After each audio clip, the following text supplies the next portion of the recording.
Hey guys, welcome back to the BuzWeaver channel, and we've had a lot of very interesting news this week. And I want to thank all of you guys here on YouTube as well as New Tech, that would be BitChute, Rumble, and Odyssey, for your continued support, your likes, your shares, and your comments. And I always encourage you guys to like and share, as it does help out the channel as well as creators in general, because generating that metrics is always helpful to our channels. And I thank you guys for these kind of daily coverages that I have been doing, because I've been kind of deciding what direction I want to go with the channel. But gaming will be still on the horizon for all of my gamers out there who are 2/3 of my subscribers. So I appreciate all of your guys' support. From the Daily Mail, they're lying at your network. Joe Rogan gets Dr. Sanjay Gupta to admit CNN should never have called his ivermectin COVID treatment horse dewormer. 100 million Spotify star says, I can afford people medication. And of course he can.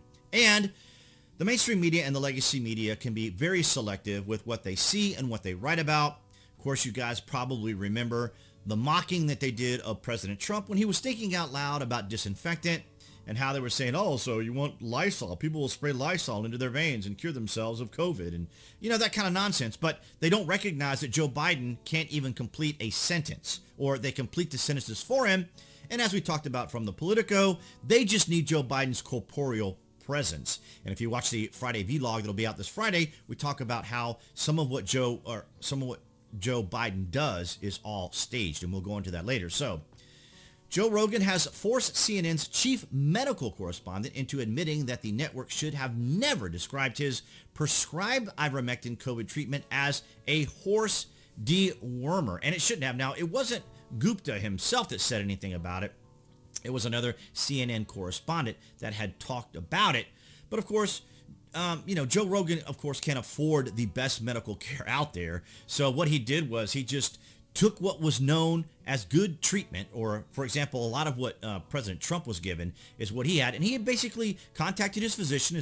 His physician had a cocktail of remedies for him should he ever contract the virus. And so he was given ivermectin, which, won the Nobel Prize in 2015. It is for what's called river blindness in Africa. It is a parasitic and helps with parasitic infection as well as with the virus. And of course, we also know about the other treatments that I'm not sure whether or not we can still mention those here or not, that were given to President Trump. But of course, we know the antibodies is another way of doing the treatment. The colloidal antibodies, I believe it is called, also as part of the treatment.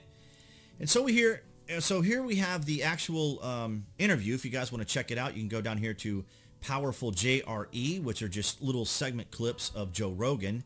And here he is having a conversation. And I think CNN took a little bit of a risk with this, but they have to, because their ratings are so terrible. And Joe Rogan's podcast is viewed by millions, as they call him the $100 million man on Spotify, because of, they gave him a $100 million deal to go to Spotify from YouTube, although you can still see his programs here. So you can see Sanjay Gupta here, in this whole conversation. So if you guys want to check that out, you can just stop by that page and check it out. But from the Pew Research, how Americans now say government should take steps to restrict false information online than in 2018. Now, I encourage you guys, below this video, you will find my various social media links. That's to Twitter, to Gab, and some of my other new tech platforms that I belong to. I encourage you guys to give me a follow there, because your support there is very important. And I post these kind of daily comments as well. So here you see from the Pew Research, more Americans now say government should take steps to restrict false information online than in 2018. So basically what this means in simple language is, now that the Democrats and the progressives have the majority, as it were, because before all this happened, during the Trump presidency, they kept screaming, we want a voice, we want a voice. Well, now that the Democrats essentially control the entire House, most of the Senate, 50%, which can be, the tie can always be broken up by the vice president.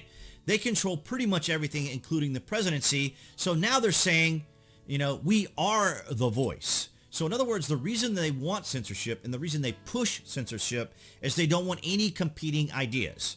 They don't want rational, cogent, common sense, sober people potentially convincing people that what's actually happening and what the progressives are trying to do. So the progressives are like charlatans. They're like used car salesmen, and no offense to those out there who sell used cars. I'm just giving an analogy here. In other words, they like to placate to people, and they just describe things the way they want people to see the world from their perspective and from their view, under their political ideology. But as you can see here, there's been a huge difference in change when it comes to this censorship. And that is that you can see the percentages between the U.S. government and tech companies having a larger percentage of people who are for, now they call it misinformation, but you and I both know that when they mean misinformation, what they're trying to say is, or hate speech as well. So hate speech and misinformation is anything the left and progressives don't agree with. I mean, that's just the general statement about it. Now, you could say it's hyperbolic, you could say it's exaggerated, or you could say I'm sensationalizing, but the reality is the reason we don't have hate speech, the reason we don't have these levels of censorship, of course, is because as soon as the opposing party, the tribe, says something, the left immediately tries to shut all of it down. And we'll go more into that. But as you can see here, there is a higher percentage of individuals from the U.S. government as well as tech companies that do want to increase the censorship. And as we can see here, the partisan divisions have widened over role of government tech firms in restricting information. Of course, as we've talked about many times here, when the Republican hat is on, the left and the Democrats want to shut everything down that Republican tries to do. But when it's a Democrat president, then it's, that hat, you can do whatever you want, whenever you want, ultimate power, as we heard Jen Psaki say the other day. The federal government has the ultimate power, something to that effect. I don't remember the actual quote. But when it came down to separations of powers, she was trying to make the point that the federal government has the ultimate power, and that's not the way our country works. That's not the way we're structured. But as you can see here, U.S. government should take steps to restrict false info online, even if it limits freedom of information. Now, again, very similar to hate speech, very similar to false information or misinformation. False information falls in that same category of if it doesn't fall in line with the left, then it's wrong. If you don't agree with the left, then you're obviously dumb. You obviously are unable to understand simple language, or you need a re-education, as it were, here. So I'm kind of stammering through that my own self. But as you can see here, the Democrats are at 65% when it comes to false information. Of course, they have to use the word false information because anyone can relate to the fact that, oh, yeah, well, we definitely don't want false information. But the reality is it's information that may not coincide with what the left agrees with. Now, that's not every single case and every situation, to be a little bit fair. And then, of course, over here we see tech companies should take steps to restrict it.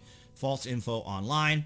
False info really is kind of a very generic phrasing, just like hate speech, because we already know if it's opposing, then they're already going to shut it down. Look what they did to President Trump. They completely shut him down. Now, speaking of shutting people down, we go over here to Louder with Crowder, who received another strike. Now, as family-friendly as I can make it, Steven Crowder likes to be on the edge. He really likes to push the envelope.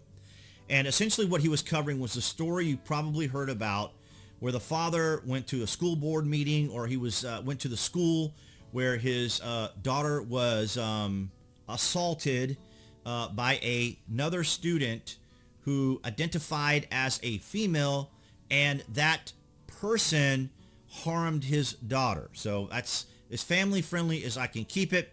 So Steven Crowder was basically talking about the news, which is real, which is genuine. However, of course, YouTube didn't care much for that because of the language and the fact that lumping that one individual into the LGBTQ community. So basically what YouTube was saying was that Steven Crowder was mocking or making fun of or disparaging the LGBTQ. And a lot of that has to do with the fact that Steven Crowder identifies and is a Christian. So when you have that moniker about you, when you have that aspect about you, YouTube has been trying to shut down Steven Crowder for a long time. Now, Carlos Maza was their kind of the doorway into being able to go after Steven Crowder. But we also see the story from here about Joe Rogan, which I thought was kind of interesting too. So we hop on over to the writing from them saying the anti-vax misinformation making horse medication taking, according to CNN, Joe Rogan, sat down with CNN's medical dude Sanjay Gupta, it was a 3-hour conversation about the Fauci ouchie and people being hesitant towards it. Hop on Twitter and you can find tons of clips of Gupta, the medical expert, in quotes, being rendered speechless by simple questions, and that's not unusual. And again, I have to emphasize here that it wasn't Gupta himself that said anything about Rogan, but here you can see kind of the dialogue that took place. Gupta, they shouldn't have said that. Rogan, why'd they say that? Gupta, or I don't know. Rogan, you didn't ask? You're the medical guy there. Of course, I mean, here's the problem. It's just like when it comes to the generals or when it comes to any of these individuals that go before Congress. They never want to actually admit anything because admitting something illustrates that you are accepting that you have done something wrong. And no one can be wrong. Politicians, generals, whomever can never be wrong. They're either misunderstood or the information out there about them is incorrect. They can never be actually wrong about anything. So they're going to walk around it. They're going to dance around it. And that's exactly what we saw here with Sanjay Gupta. And I think part of that reason is that CNN is tanking so hard that they wanted the attention from Joe Rogan's podcast simply to see if maybe people on the left being so tribal would immediately dismiss Rogan as being a complete nut job, just the same way they treat President Trump.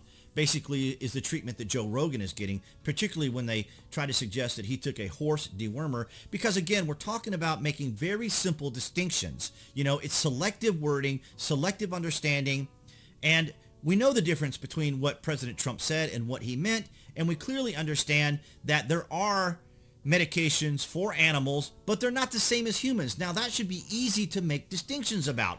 Why would you go to Joe's horse and cattle shop to purchase your medication to begin with? Now, that's absurd. It's equally as absurd as trying to misunderstand what President Trump says.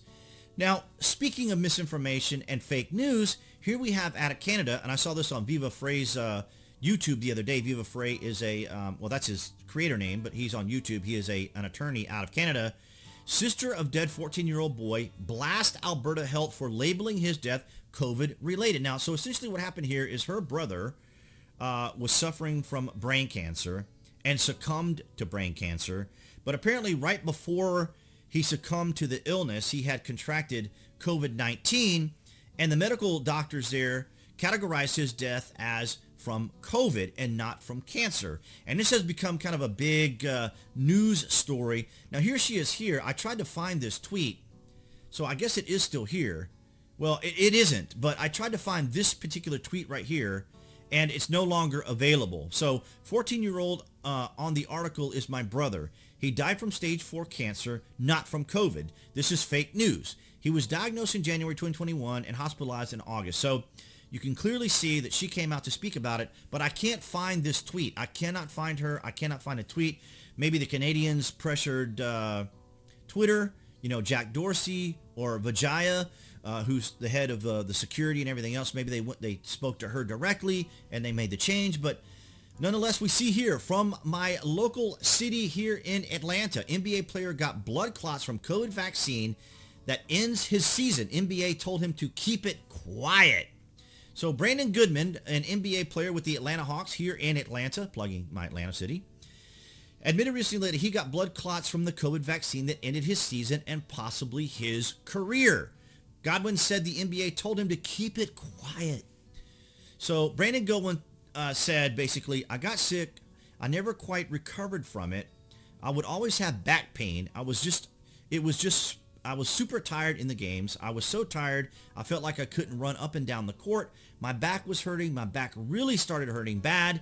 Then I'm like, okay, I need to go to the doctor. That's when I found out I had blood clots.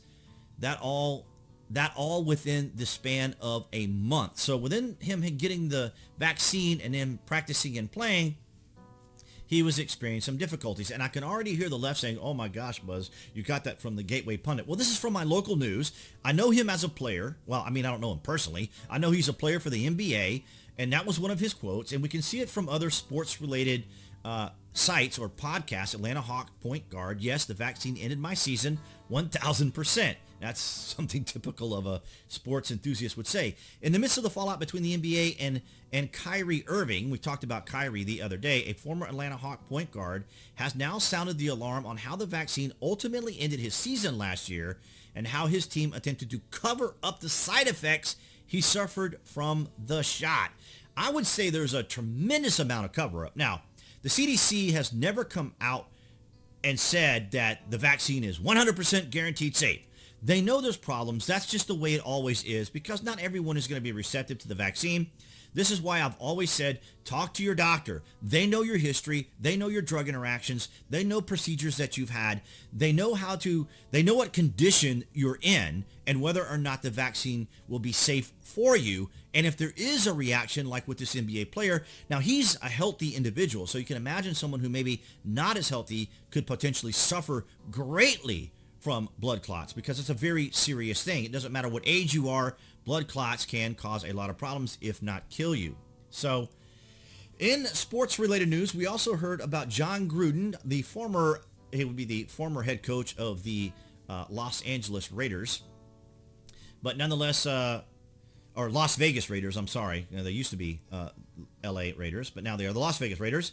And of course, over some of his emails. Now, of course, there is the big joke and memes about, well, if Gruden wanted to hide his emails, he should have just, get in touch with Hunter Biden because we clearly know about all that. But I can't read any of the particular emails as they are kind of, as they say here, homophobic and racist. It's unfortunate that he had to say those things. I have no idea why someone of his stature would do that. Of course, you also may know him from Monday Night Football. Didn't really find him to be the best commentator for Monday Night Football, but, obviously he has a great deal of football knowledge, and he led the Buccaneers to the Super Bowl years ago. So, I mean, he's a competent and capable coach. I guess he's a good enough commentator for him to be on Monday Night Football. But going back to the Nets ban on Kyrie Irving from the team until he's vaccinated. Now, what they did to disparage Kyrie is they pointed out something within his wiki here, as you can see here, conspiracy theories. So you see, anytime you don't agree with the left, and this is why I was trying to tell you earlier about hate speech or misinformation and that sort of thing online or, in general, if the left doesn't agree with it, they're going to find some way to attack you. So the whole point is to disparage, undermine, and make you look as dumb and ridiculous as possible. So in February 2017, Irving stated in an interview for a podcast that he believes that the earth was flat. Now, he says that he was just joking about it. Of course, now, if you're a leftist and you joke about something, that's totally fine. But if you joke about something like this or anything the left doesn't agree with, then obviously it's not a joke, it's an actual conspiracy. Also, Irving also stated that he believes in other conspiracy theories, such as the idea that John F. Kennedy was killed because he wanted to end the banking cartel. So obviously, they're always going to go after people regardless of what you do. So the push for the vaccine mandate, it's going to be curious to see if it continues to work out. But you'll find out on the Friday vlog how we touch on that, how Joe Biden has had to soften his tone a bit. But of course, the big story for today is Sanjay Gupta on the Joe Rogan podcast. Thank you guys again for all the likes, the shares, and the comments. I appreciate all your guys' support. Below this video, you can find the links to my social media where I do daily posts. And you can find me on New Tech as well if you guys want to join me on New Tech. And of course, appearing there on the screen for those of you here on YouTube, that would be the channel icon. You can click on that to subscribe as well as notifications. That way you know when there's content here on the channel. And of course, guys, I will see all of you in the Friday vlog.